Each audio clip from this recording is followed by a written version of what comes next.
Open the pod bay doors, Hal. I'm sorry, Dave. I'm afraid I can't do that. Mark 1 Tower, this is Albatross 1-3, requesting permission to land, over. I don't need a computer to tell me how to land a damn airplane. 6. Heads-up display, check. 5, Lasers, check. 4, Particle beam, check. 3, Photon bolts, check. 2, Chair control, check. 1.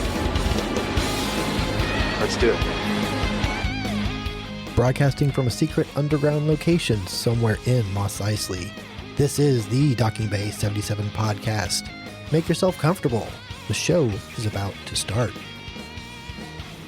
Hello and welcome to the Docking Bay 77 podcast. I am your headbanging host, Dayton Johnson. It's the final episode of February, thank goodness, and March is right around the corner.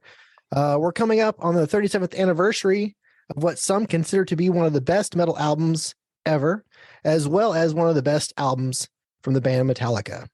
With the anniversary approaching, Metallica's next album dropping April 14th, and the song Master of Puppets featured so prominently in Stranger Things, I decided it was time to discuss the album Master of Puppets. Joining me is the head counselor from the We Hate Lars Ulrich support group, Tim Brown. How's it going, Tim? Well, the giant acid cloud from East Palestine has not reached my house yet, so we're doing well. What? Jeez. Already. At least it's topical. All right. And please welcome a guy that wishes it was still 1986, Eric Brock. How's it going, Eric? It's going well. I'd say on a scale of 1 to want to punch somebody in the face, I'm about a 7.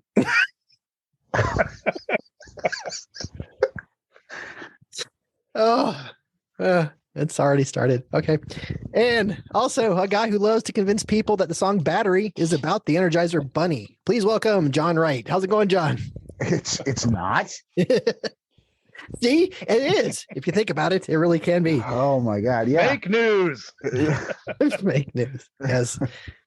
Oh, okay. Wonderful. So real quick, obviously those who know, this is the third album from the band Metallica, and it's also the third album from them that we've discussed. So I do plan on working my way through their entire studio album catalog, which means at least 2 of these guys won't be here after And Justice for All. So Wow. am I wrong? I'm sure riding one no of them. buses. I don't know how you're going to use Saint Anger because you're going to be on that one alone. Yeah, that's fine. I can find somebody else. I don't need you. I can go solo. It's fine. No, I'm kidding. All right. So before we get into the discussion, let's cover some production and album history real fast. So like I mentioned, this was the third album from Metallica, and it was released on March 3rd, 1986 by Elektra Records. It was recorded in Denmark at Sweet Silence Studios, and Flemming Rasmussen, who did Ride the Lightning, came back and produced this one as well. Of course, this was the last album to feature Cliff Burton on bass. He passed away later that year from a bus accident, which still scars many of us to even today. The guys in Metallica were motivated to make an album that would both impress critics and fans, and began writing new material in the mid 1985. Both James and Lars were the main songwriters on the album, already titled Master of Puppets. They developed ideas at their garage in El Cerrito, California, before inviting Cliff and Kirk over to rehearse.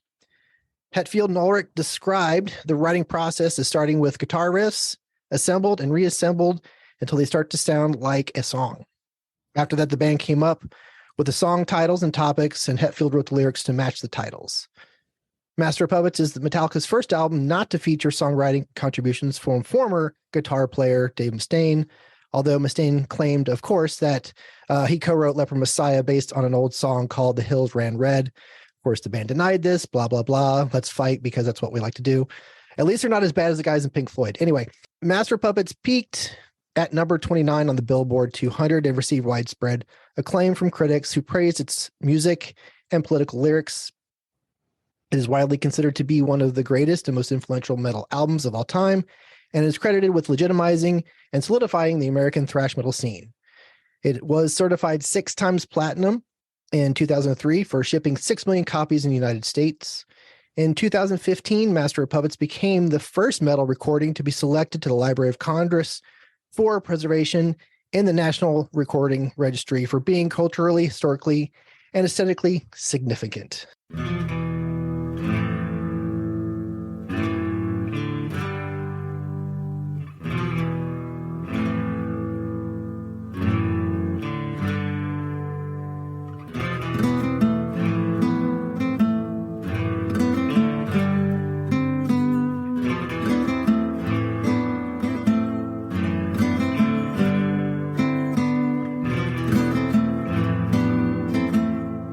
All right. Now, enough of me running my mouth. Let's talk thoughts, feelings, opinions on this album. Eric, what say you? I don't even remember when I even got this album. I know it was after Ride the Lightning, because that was the first Metallica album I got. So it was probably not too long after that, since I enjoyed, Ride the Lightning so much. And I remember at first, I remember liking Ride the Lightning a lot more than Master, but after probably a month or so, I was, they were, neck and neck with each other. Right. How about you, Tim? Thoughts? I didn't discover Ride the Lightning until long after Master had come out. I really don't think I got into Metallica until just before And Justice for All was released. That was right before the album released. They were on the Van Halen Monsters of Rock tour. That was the first time I got to see them live. And then it was like, it finally clicked for me. I was like, oh, I get it now. I wasn't really into thrash before that. Gotcha. Yeah. John? Oh man, the first time I heard this was shockingly not with you, believe it or not. Since as my friend Darren, we were going to a concert. I don't know where we were going. He put it on. He had this Volvo station wagon that just would not die. And he put this on, and I'm like, what's this? He's like, it's Metallica. And I'm like, part of me is like, should I be listening to this? And he's like, well, yes. So, but it was not the first Metallica album I got. I think the first Metallica album I probably bought was, I'm not sure if it was Injustice for All or Ride the Lightning. I came to Metallica a little like Tim, a little later in life and a little later in my musical, I don't know what, the expansion of my musical world. So, yeah, it's definitely one of my favorite albums of theirs, though. All right. I do totally love this album. As I mentioned on the Ride the Lightning one episode, Ride the Lightning is my favorite, but I agree that this is probably their best album. This was actually the first of theirs that I actually bought myself. I did acquire Ride the Lightning after the fact, and because my brother had a copy and then I wanted my own, and I still own the version of Kill 'Em All that he bought, so I have that. But since I had a cassette first, and then I eventually bought the CD, and now I own the vinyl. So I've bought it 3 ways. If I can find an 8-track, I'll be set. Was this one out on 8-track? It might. Probably not. But you know what? I'm sure somebody can make find up it on one. mini disc. Right. Mini. Sony cracked me up. One thing I did notice about the track listing, the first side is very similar in setup as it is to Ride the Lightning. Side 2 is a little different. They just kind of swapped the last 2 songs, but I think that was intentional because it worked so well the first time. So let's just try it again. So now, I did jokingly bring up Lars earlier because I know Tim's feelings on Lars. I recently finished a biography called Enter Night, which was actually really, really good. There's a lot. The author did a good job in balancing both the good and bad, and didn't shy away from being critical of them. So that was important. Despite what people might think of Lars, there's no doubting the fact that if it wasn't for him, we wouldn't even be having this conversation. He was the driving force that got the band into studios, onto bills, and in getting people into the band. And yeah, he completely, screwed the whole Napster thing up. But I guarantee without him, there would have been no Metallica. He was the mouthpiece that James never really was. Now, I did mention in a previous episode that on the tour where Cliff died, there was that talk of them firing Lars and replacing him with somebody else. Now, in that book, they also did mention at the same time that it was rumored that Dave Lombardo from Slayer would have been a potential replacement. And he actually had quit Slayer at the time that happened. And after reading that, my brain just went all kinds of bonkers at the thought process of a jazz trained thrash drummer like Lombardo, who is he's a stud. There's no two ways about it, whether you like Slayer or not. He's just a friggin' machine. That really intrigued me, but I digress. It never happened, but that's a interesting thought. So I wonder what they'd sound like now. Well, if that had happened. And that was a discussion in the book too. I'm sure. Well, that Would was we even be talking about them maybe? Well, one of the questions kept coming up in the book was, if had Cliff died, what would they sound like? Now, let's not forget, Cliff was the most, he had the widest taste in music out of everybody in the band. I mean, he was the one that got them listening to Bob Seger and Marillion and lots of different stuff. So I think there would have been a tone change in the band regardless. I don't think we get Load or Reload for sure, but I think there would have been an evolution of the music regardless because of his feelings towards music and his music theory that he was very much familiar with.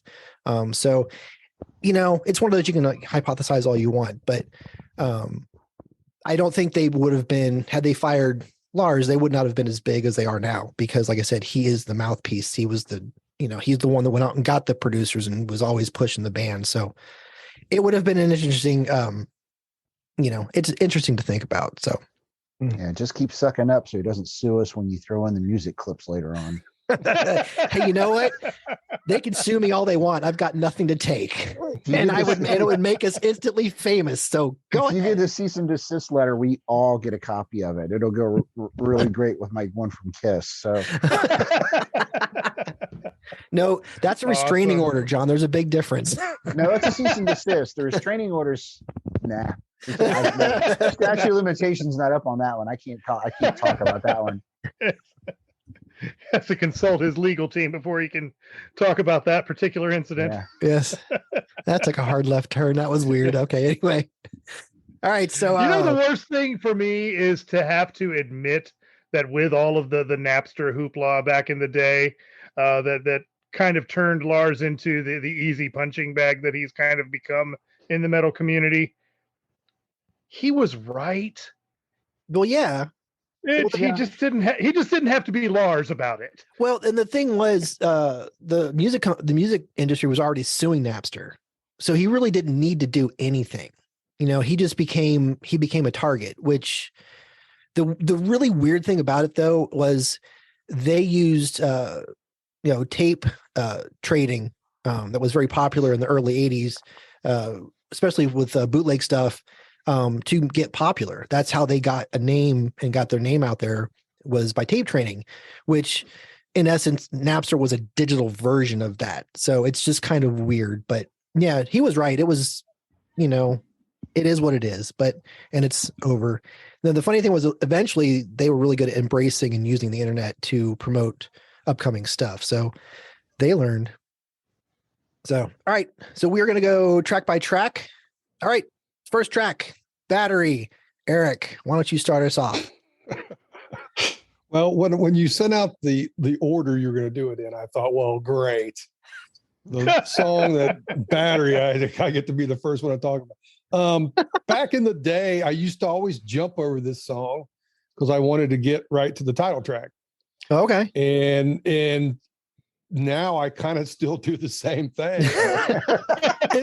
Wow. Nothing has changed. I don't think there's like a lot of dynamics to it. I mean, that's weird to say because it's such a loud and hard song, but it just seems to be almost, I don't know what I'm even trying to say. It's almost kind of like monotone in its tone, if that makes any sense. Right. Yeah, that's a good description. But I don't, it's probably the least listened to song when I listen to this album. Really.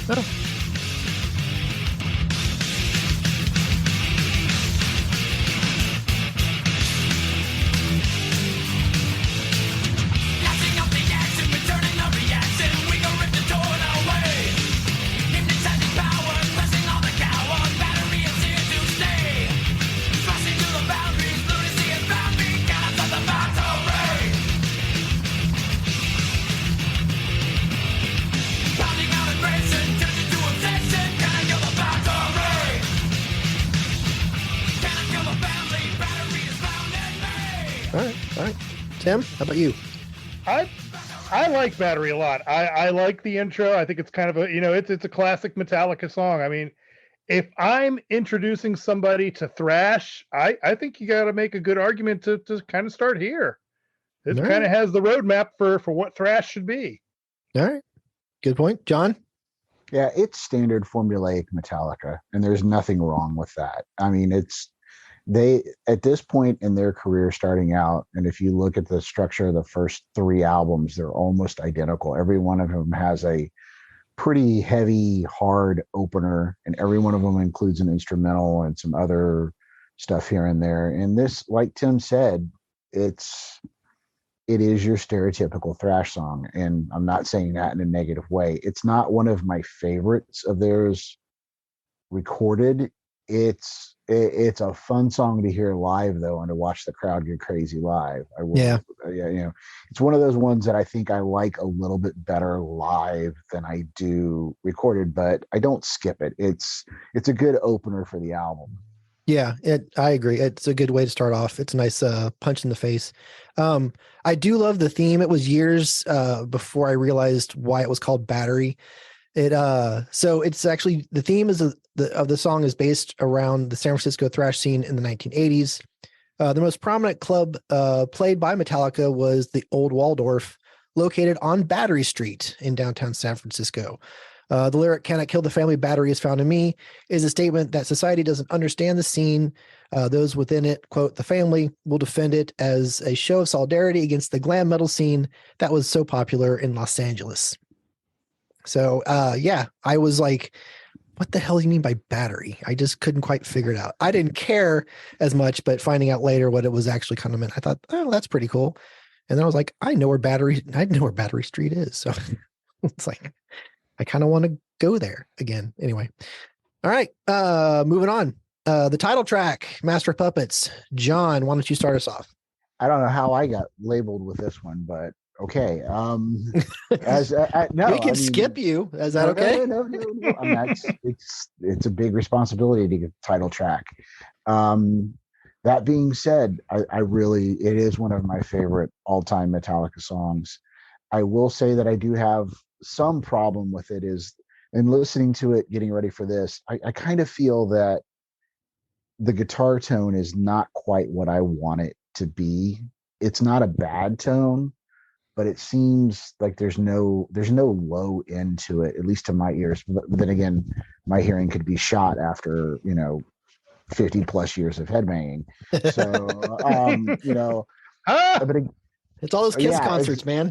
Exactly. It was a cease and desist order. Anyway, restraining order, excuse me. No, Don't talk about it. I do really like it. I dig that it's got so many time changes in it. I dig that it's weird because it's so heavy a song, and the first solo is a clean solo. There's like no distortion on the guitars. It really slows things down, and then when it drives back in hard, and that's one of my favorite parts of the song. You'd mentioned Lars, and listening to this, the drums are great, but they're really sloppy. I mean, Lars is a sloppy drummer. There's no denying that. He's kind of like Ringo. Ringo is a sloppy drummer too, but it works in the context of the band. I think, like you said, it had Dave Lombardo eventually joined. He's too technical for what they were doing. I almost feel like he'd be I'm not putting Lars down, but I feel like Dave's talents would be wasted in this. Lars is, famous for having drum kits that fell over when he hit the cymbals during rehearsal. He's just a sloppy drummer, but it works.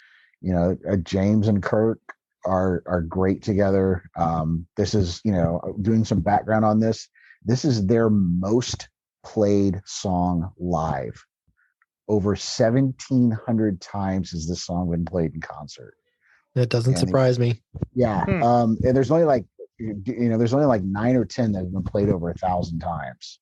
And this is on that. And some of those are the, once they gained radio popularity, some of those are the radio hits and stuff like that. It was also Cliff's favorite song on the album. Yeah, So, I read that too. So it can't be, it can't be all bad. You know, if Cliff liked it, then you know there's something to it. Right. Yeah.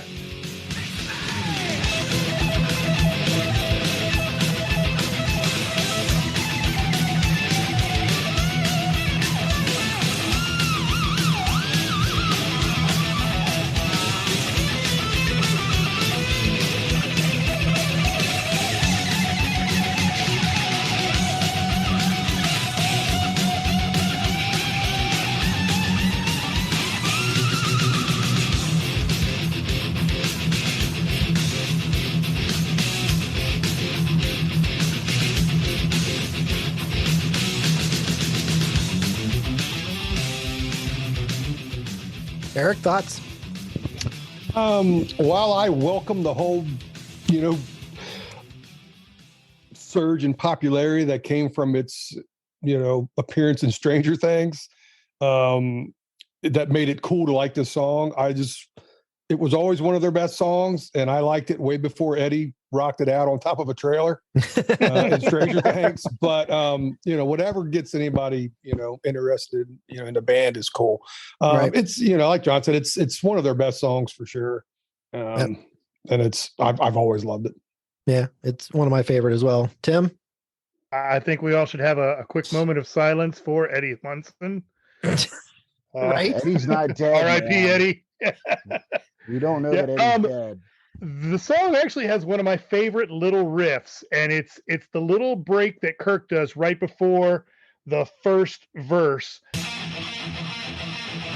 And he just ends it with that awesome little pinch harmonic. It's like, No, right. Yeah. and there's a great pinch on there. I just love that little moment in the song. I think this song may have been, I don't know if it was the first song or it just happened. I happened to discover it around the same time that I kind of became aware and open to the idea that a song, a rock song or a metal song could be about something other than girls and getting laid or wizards and shit. It could actually be, Wizards and relevant. shit. That's the title. That's a song title right there, buddy. I'm using that on my next DP. This song for me is just old school Metallica at their best. Yeah. I mean, the song does everything right. It's just the riffs are awesome. The arrangement, the lyrics. It's it's a fantastic song. So, all right, moving on. Track number 3, The Thing That Should Not Be. Tim, start us off. One thing I loved about old school Metallica was the intros. They just get you right off of the bat. And this song, same story.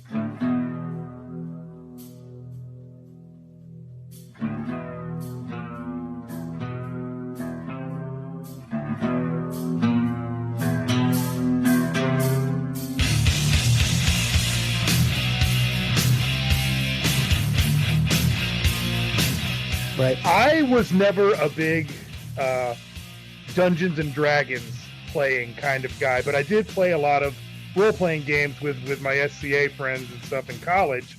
And one of our favorites was the Call of Cthulhu role-playing game.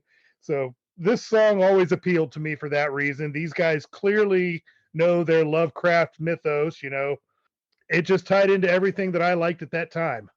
Yeah. It was very much a Cliff thing. He was a big reader of Lovecraft. So, and because of him, I picked up quite a few of those short stories, and they're so weird. So weird. Anyway, it's a shame Lovecraft was such a shit person in real life, but well, Right? that happens. That happens. Unfortunately, sometimes it's better I not at least to think know. it's kind of like a Joss Whedon situation where at least other people took what he did and kind of ran with it. yeah, I'll allow that. Yeah. I'll allow that. All right. Exactly. All right, John, thoughts on this song?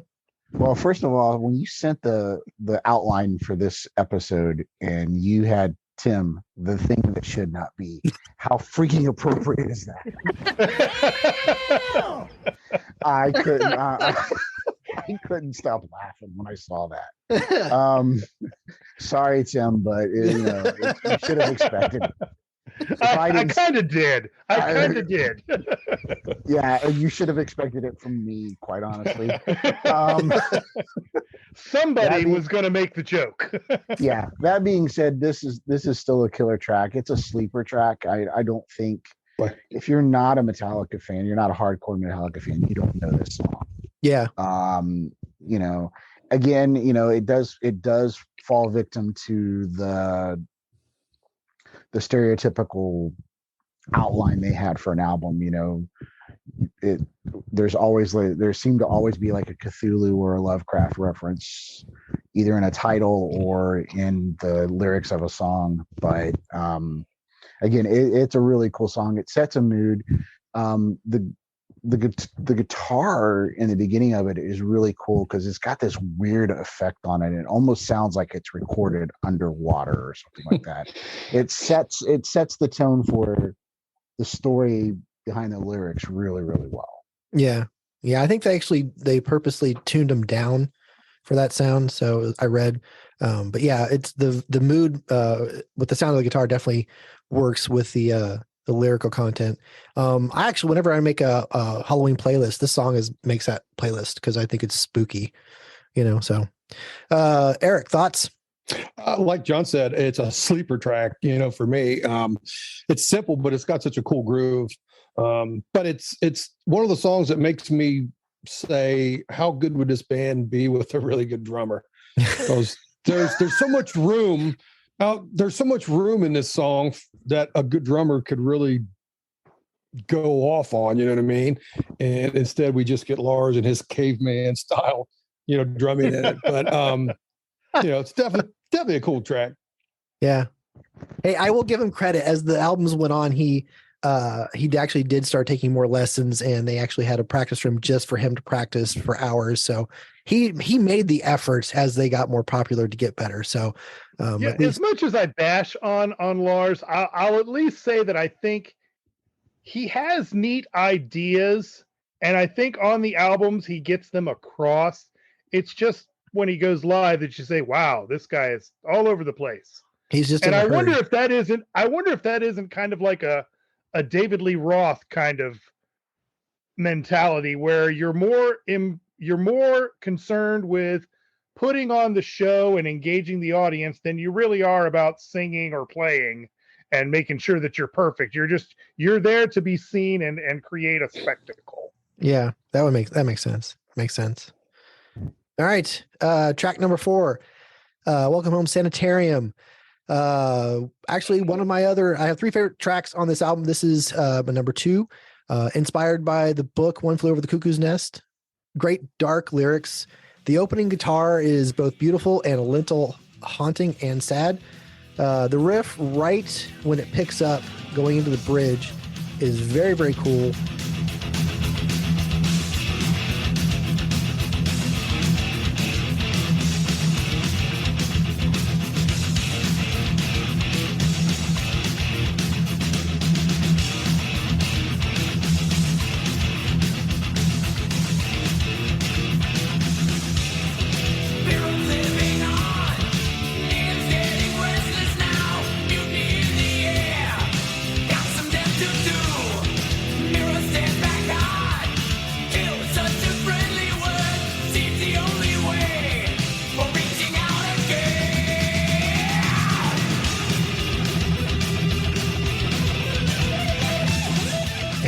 Awesome solo. In fact, the song, once it goes into the second half, you know, after the lyrics are over, it's just awesome. The whole last 2 minutes is just freaking fantastic. So yeah, by far one of my favorite songs on the album, and it always makes my Metallica playlist that I seem to make over and over again, just kind of different track listings. I can just put songs in different places to see how it works. But yeah, one of my favorites.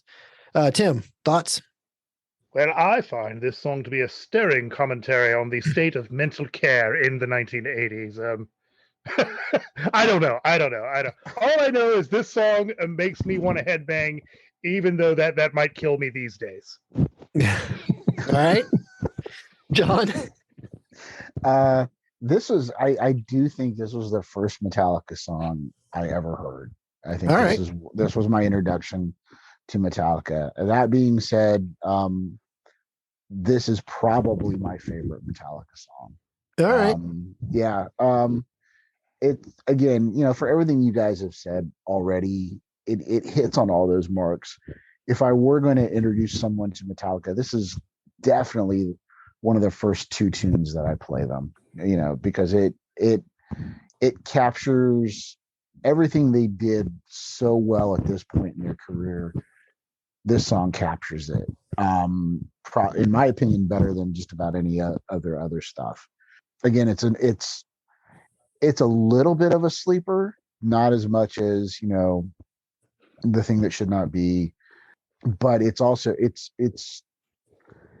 got this. It's heavy and it's thrashy, but it's got this hook or something to it, and it's got that little intro that every budding metal guitarist learns to play just so they can do the harmonics.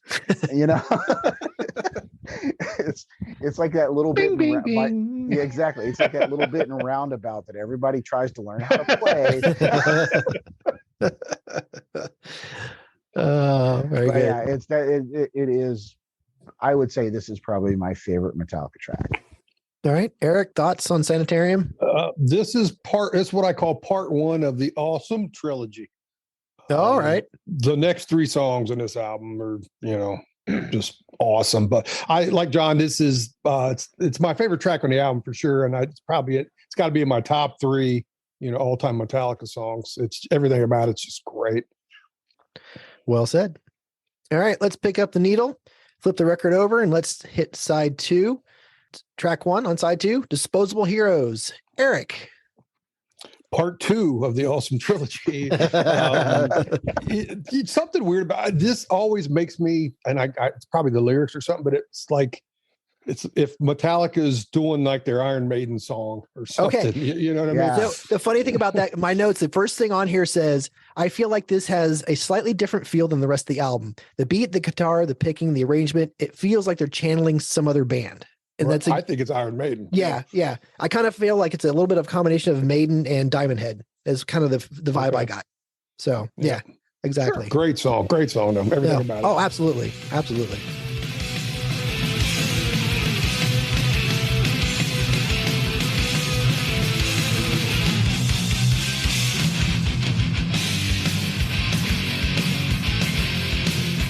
Back to the front, you will do what I say. When I say back to the front, you will die. When I say you must die. Back to the front, you coward, you servant, you blind man. Tim, thoughts?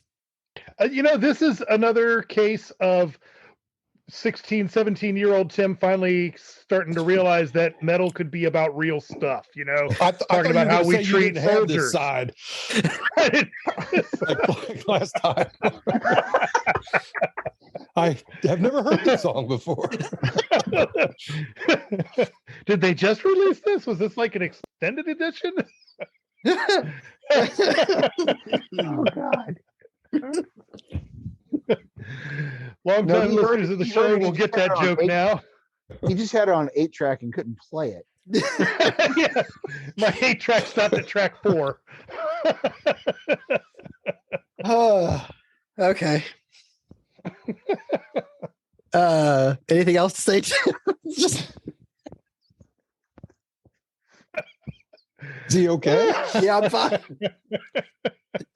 I just picture Tim going the first time wait, where'd this come from? Just sorry. I've never heard these songs before. What is There's two sides to this. why is this tour called Damage Incorporated? I don't understand. Sorry. The earth is not flat.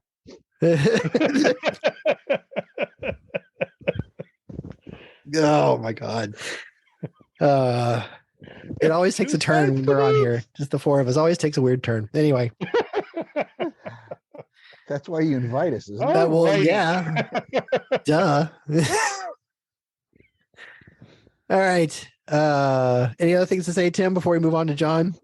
Not on this one. All right. John, Disposable Heroes. Yeah, I'm going to agree with Eric. normally albums get to a point where you hit for me anyway, it's always towards the middle of the album. It seems to they seem to lose energy. They seem to just kind of peter out. And to their credit, they don't do that here. They kind of pick it up a little bit more. And, it's again, this band was hungry at this time. They were this album showed the potential of what this band could do. Especially when, as I read, they managed to stay sober while recording. Yeah.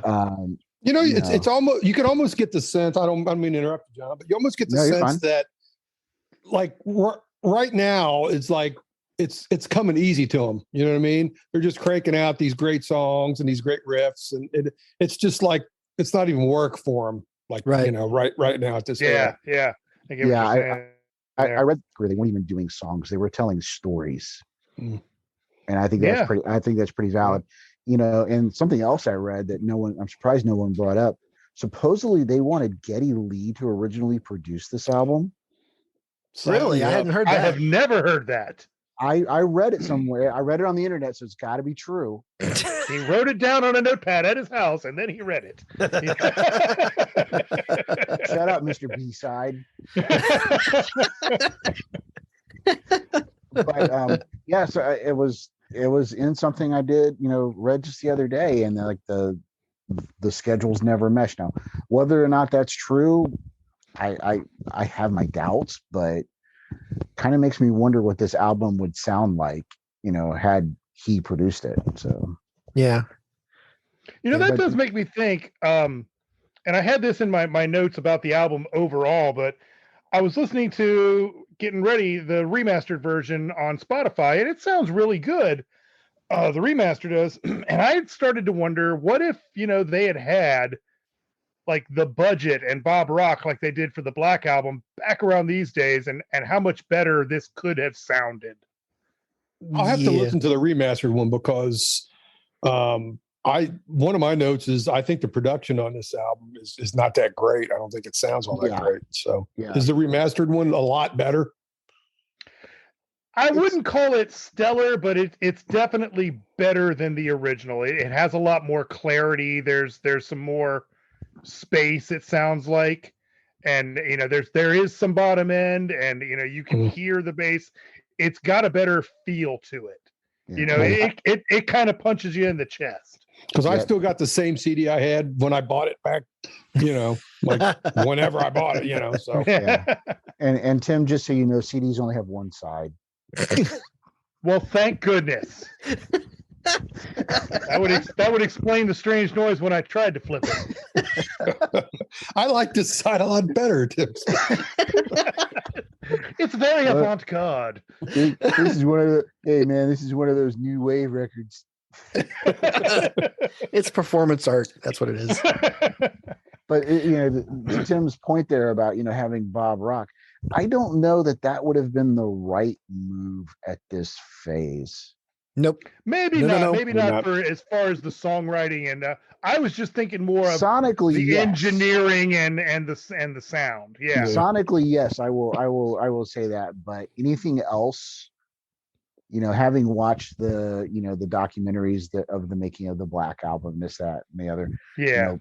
Bob's a little Budinsky in some of this. Imagine the band that is in the document. What's that documentary called? Some Kind of Monster? Which is actually a fantastic documentary. It is, but I can't believe that's the same band that made Ride the Lightning and Master of Puppets. I can't see them acting the way they acted in that documentary. That's quite a few years later, though. I mean, if that is true, because that was going into the Black Album. That was a year in the life of Metallica, wasn't it? Right. Yeah. Or something like that. Yeah. This one was right before Saint Anger, and that's a lot happened to those guys from '85 to when they were working on Saint Anger. So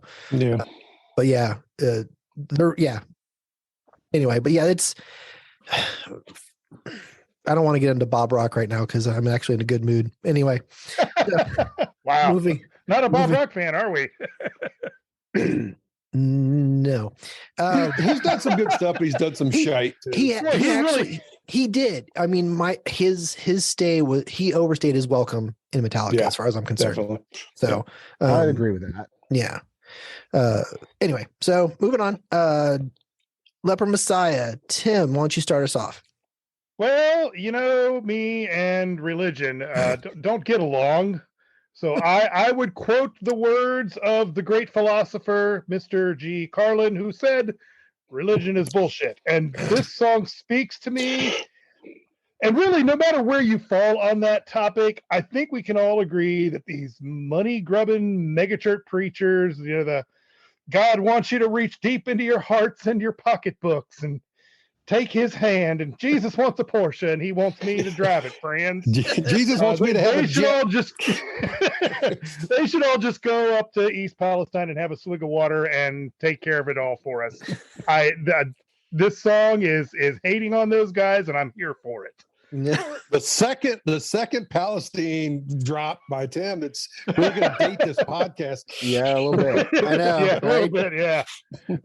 It's you know, they said everything within a 100-mile radius of that place is going to be affected, and I live exactly 71 miles from there. So I'm like, oh, great! That's something to look forward to this week. Hang on, Tim. Tim, it might lean help into you. the camera. I think I see a horn sprouting. That's just a little zit there. Let me get that. It's going off the rails, Dayton. Yeah, I Get know. control of this. It's all that pollution near Tim. That's what it is. Drink bottled water, Tim. Okay. John, thoughts on Leper Messiah? Again, lyrically, this is going to be weird for me to say this, considering my wife is a pastor, but lyrically, it hits home. Tim's assessment of it is pretty true. You know, my wife would agree with that. You know, we see these mega churches with the more and more mentality, you know, and which is against anything that a church should really be for. But, you know, taking the religion and stuff out of it, again, it's like Eric said, it's that third part of the Awesome trilogy, you know. This album has really no lull point in it, you know, right. and it just keeps going, and it just keeps it kicks you in the balls when you start it. And might have a small buckle up segment. I was gonna say. I think I know what it might be. Don't worry, Eric. You'll get your turn. Just wait. I was waiting for a buckle up segment, so I'm going to shut up so we get to that soon. It's not too bad. It's not too All bad. right. Well, I really do dig the chord progression in the verse and in the chorus. The riff before the bridge, and the solos in the sections are very, very cool. My only complaint about this song is I don't like the lyric "Bow to Leper Messiah." It doesn't fit.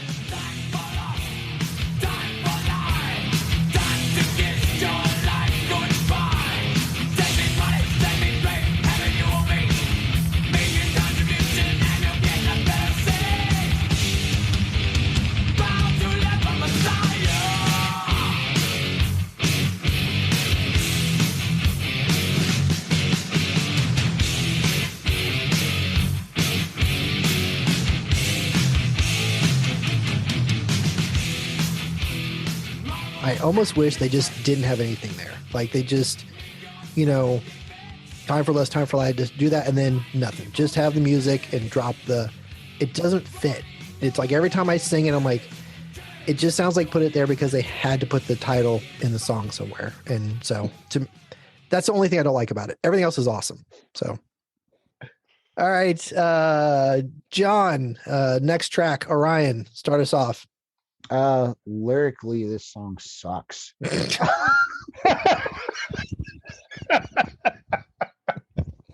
True. Oh, man.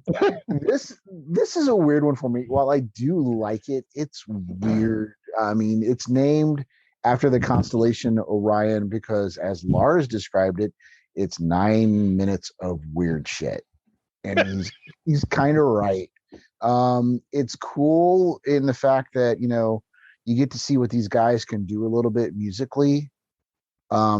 it doesn't flow quite as well as I'd hoped it would. It fades out in the middle and then comes back and is like almost a completely different song. But that being said, it's not something that I skip, but it's not one of my favorite things on the album. All right. Eric, thoughts? It's the weakest track on the album for me. I think if it was condensed into like a 3-minute long song, I think it would be probably phenomenal. Yeah. But yeah. If I'm going to listen to somebody do an 8.5-minute instrumental, they're going to have to be named Alex, Neil, and Getty. So, yes. Yes. All right. Tim? There's 8 songs on this album, and the album is still almost an hour long. And I have to wonder why on the second half of this album are the songs getting longer. It's why are we doing that? Are we just putting in stuff to put in stuff?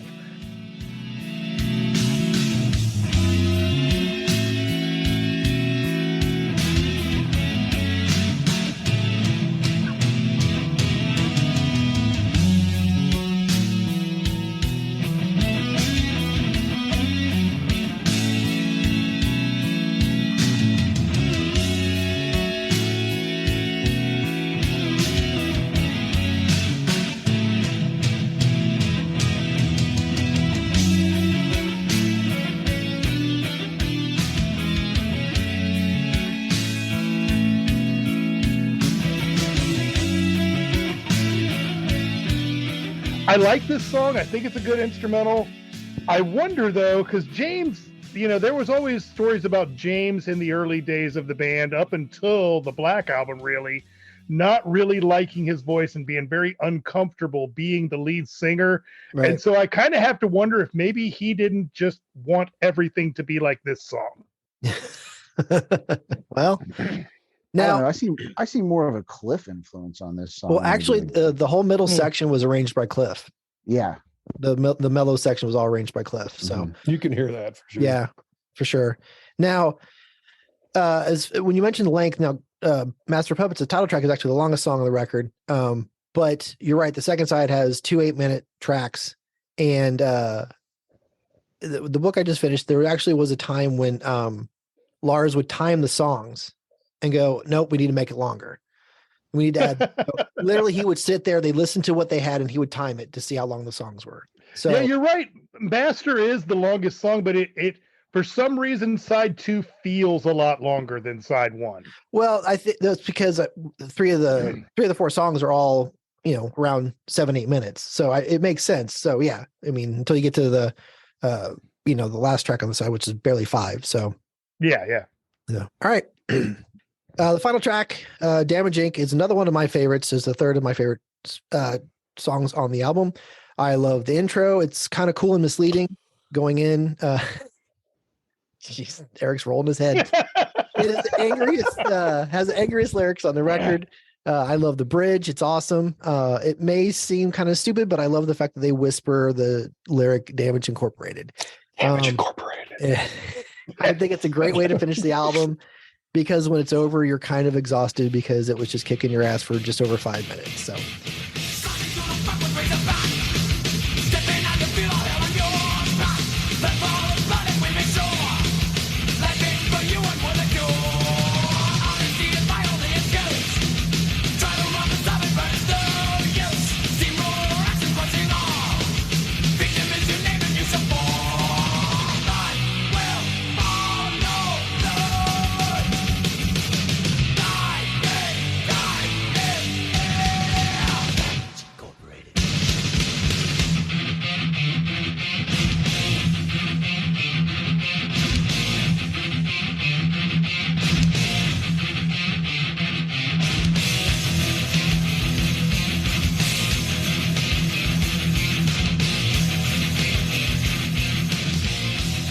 All right, Eric, go ahead.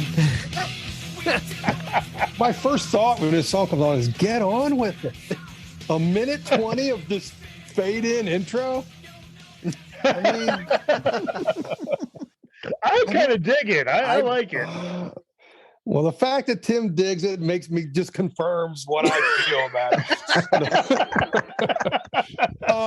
I kind of feel like the same way about this song that I do, Battery. It's not a bad song. It's just, I just don't really get into it all that much. I like it more than Battery though, but All I right. usually have to skip past like the little intro thing. I just don't like the intro. All right. Hit that 30-second jump a couple of times. If I didn't make it obvious, it's the intro I have a problem with. What? I know. I figured that out. All right. All right, Tim, thoughts? The only note I had written on here was just mosh. All right. Well, I mean, I like the song. It's just be yourself and don't let anybody else make you be anything other than yourself. Like James says. What did he say? It's fuck them all and fucking no regrets. I love it. I love it. I'm here for that. All right, John. Like Eric, I do think that the intro is just a touch too long. But that being said, I do like the song. It kind of puts me in the mind of. It kind of puts me in a mind of Whiplash. It's It's an attempt at another anthem. It's an attempt at another. I don't know if the song's ever been live. I don't think I played live. I don't think I've ever heard it live in the few times that I've seen them, but I could see a massive circle pit breaking out during this back in the day, and I would probably be in it. But I mean, yeah, it's not a horrible song. It's kind of stereotypical, a little bit of a sleeper, but shorten the intro up a little bit, and I think you got a winner. All right. Yeah, they did play it live when I saw them when they're opening for Ozzy. So yeah, it's definitely one they don't play as much anymore. Partially because I'm not sure they could do it. Maybe I don't know. Yeah, I know Lars just. I was going to say Lars couldn't play. Yeah, he looks like he's in pain so much when he's drumming now. Yeah, I know. You know what, Dayton? This makes me think.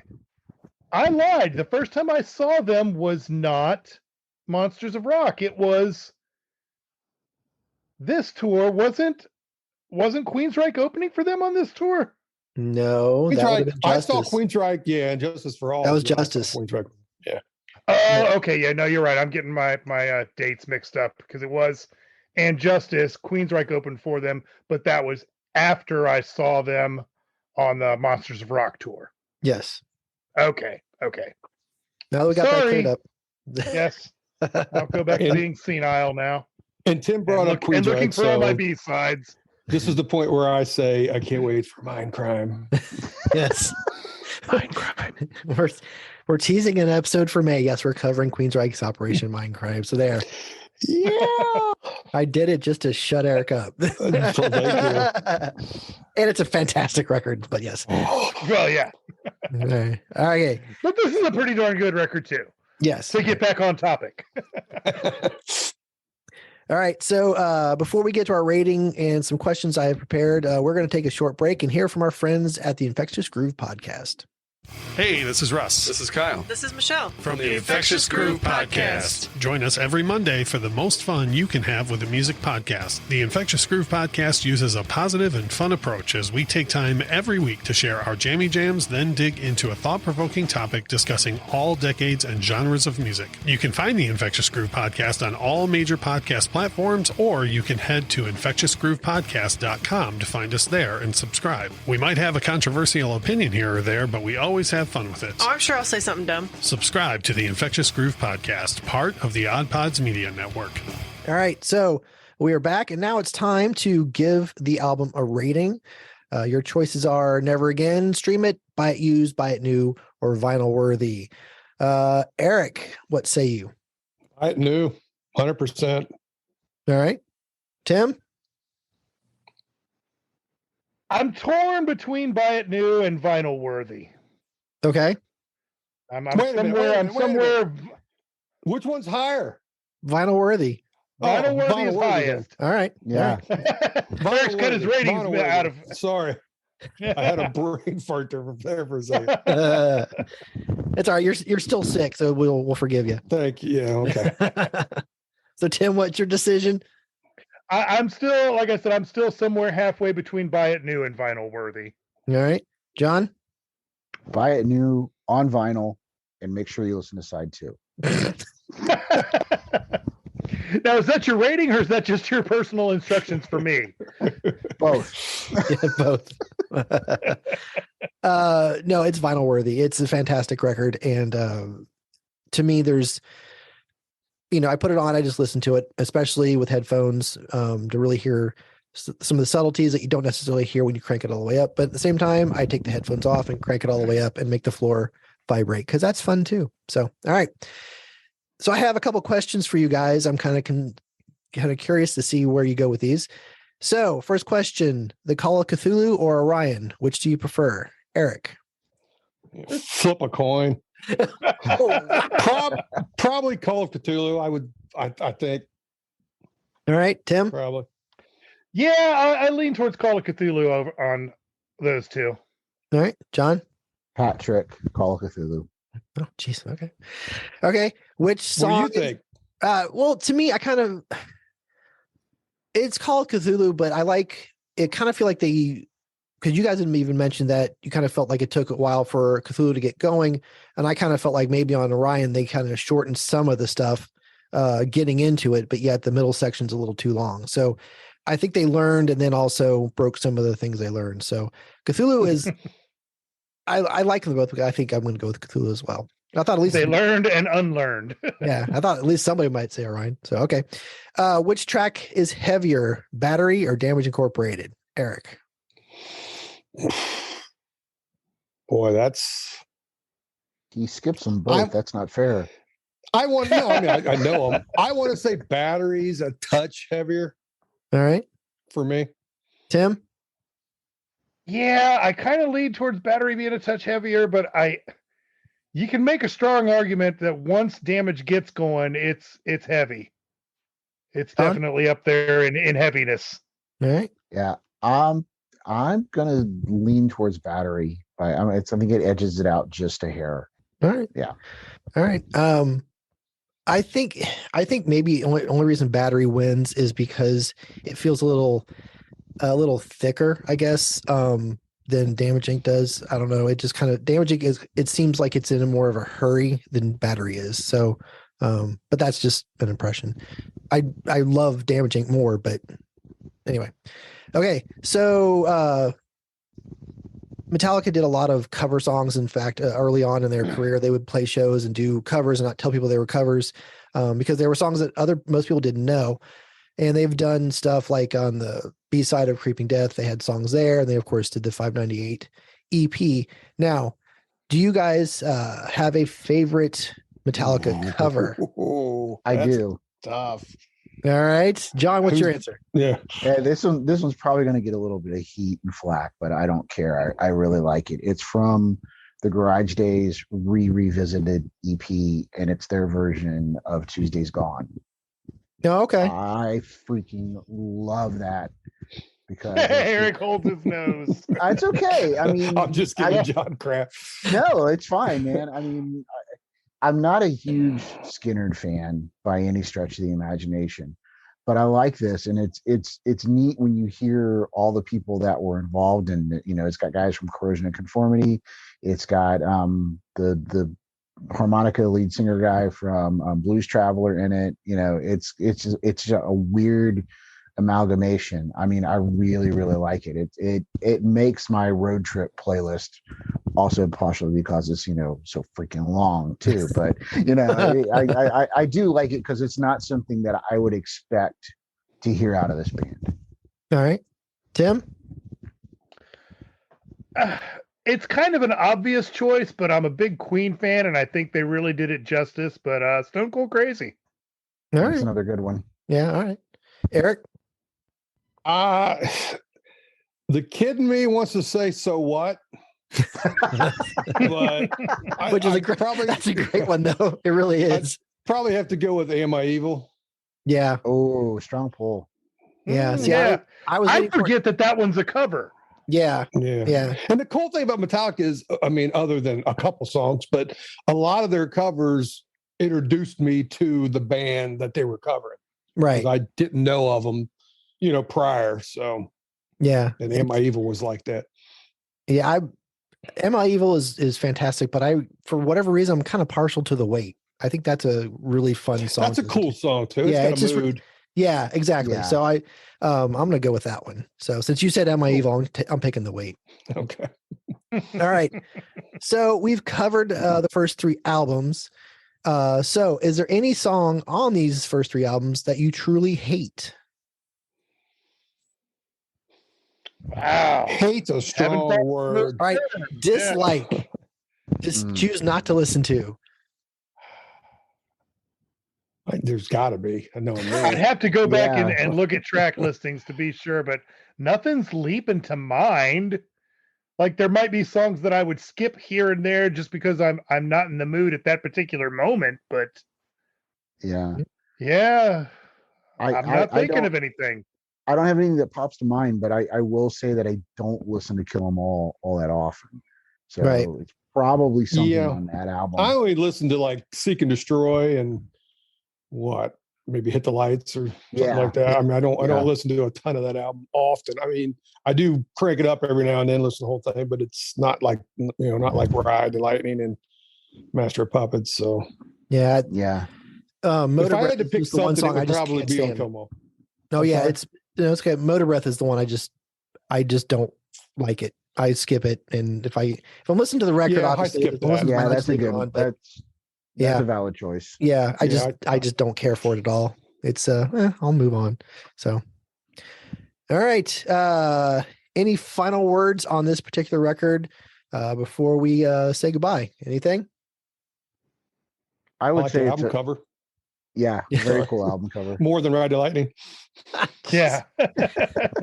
I like the Ride the Lightning album cover. I Jeez. know you do. That's why. I like this album cover better than Ride the Lightning. Oh, I I don't do hate too. it the way Eric does, but yeah, I like this album cover better than Ride the Lightning. Yeah. I think this is a quintessential Metallica album. I Yeah, think it's- if you're not going to play them something off the Black Album, which was when they went get their mainstream popularity, I think you got to go to this album. This is when they were really in prime form, I think. Yeah, it's the perfect snapshot of the West Coast thrash scene at that time. Yeah. I wish I was in a band that did 3 albums in a row, like Ride the Lightning, Master of Puppets, and Injustice for All. I mean, those 3 albums are masterpieces, really. Yeah. And I know a lot of people hate on Injustice for All. It's a fantastic album, No, in my opinion. I really do love that album too, and we will. Yeah. Don't worry, we'll Yeah. cover that one too. So yeah, we'll get to that one. But yeah, you're right. Is it to have Mind Crime? no, it's not before Minecraft. Oh my god, Yeah. it'll probably it'll be next year. Okay, there. So we'll all the other fun stuff before that. So just cool your jets, man. Damn. All right. All right. Well, as always, when I get these guys together, it's something. So it's something. So anyway, thank you very much, Eric. Thank you for having me as usual. Of course. Tim, thank you. So much fun. And John, thanks for stopping by. Always a pleasure, man. Always a pleasure. All right. I want to take a moment to thank the listeners out there. It is awesome. And it's really cool to think that we have listeners in, all kinds of different countries. And Australia, we have people in the UK that are listening to us. And a lot of people huge in Belgium. Yeah.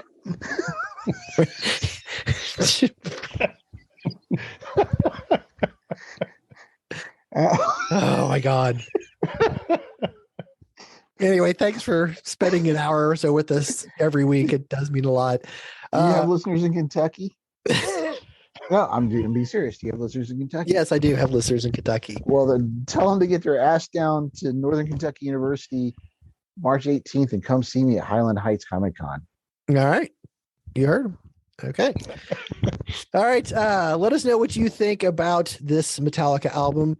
Reach out on social media, on Twitter at DockingBase77Pod, on Facebook at DockingBase77Podcast, and send us an email, DockingBase77Podcast@gmail.com. You can also go to Patreon and search Talking Base 77 and become a patron and help support the show for as little as $1 a month. You can help offset the cost of the production of this podcast.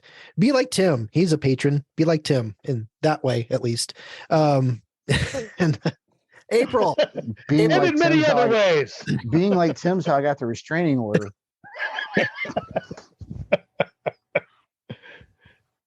April 21st, 22nd, and 23rd, Lexington, Kentucky. It is Lexicon Gaming Convention. I will be there. Disney John will be there. And hopefully there'll be some artwork from John there.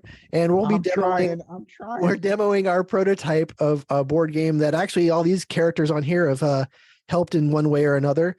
Think 80s hairband. That's what it is. It's going to be a lot of fun. So check us out. Come by, say hi, and play some games with us. So March is going to be a busy one for me. Not only am I dropping 5 episodes that month, but I'm also doing some crossover episodes. I will be on the Infectious Groove podcast, and we are discussing our favorite movie soundtracks. That's going to be exciting.